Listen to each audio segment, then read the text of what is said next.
Ahoy there, Captain Big Shot. Attack! Take that, chum bucket.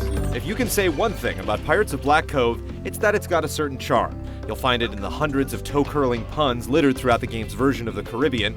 You'll find it in the campy but endearing voiceovers of 3 playable heroes with names like Walker LePlank, and you'll find it in the jaunty rhythms that keep time as you hunt down booty over land and sea. But can this lightweight real-time strategy game stay afloat on personality alone?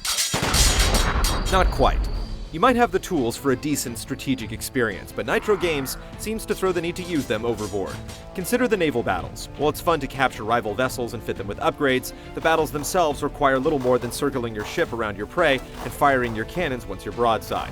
It gets worse on land. While you may relish ransacking villages with everything from pistoliers to saber-toting scallywags, you'll turn your back on tactics once you realize you can just select the whole lot at once and swarm each individual enemy. But don't take this to mean that you'll enjoy non-stop action at the expense of challenge. Around an hour of total game time will be spent simply sailing or waiting for your crew to shuffle back to shore from land-based missions. The cheeky story makes up for these flaws to an extent, but you'll find the progression usually amounts to little more than playing fetch for the game's 3 faction leaders.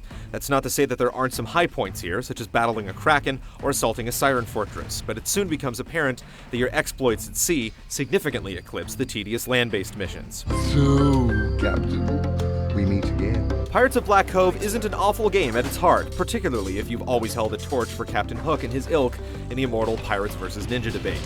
It just never offers more than a middling gameplay experience for its price. That on its own might satisfy the casual freebooters, but when you couple that mediocrity with abysmal NPC pathing, inexplicable bouts of lag, and the game's tendency to crash at key moments, even they might find themselves tossing this one down in Davy Jones's locker for good. It does sound a bit over the top now that you mention it.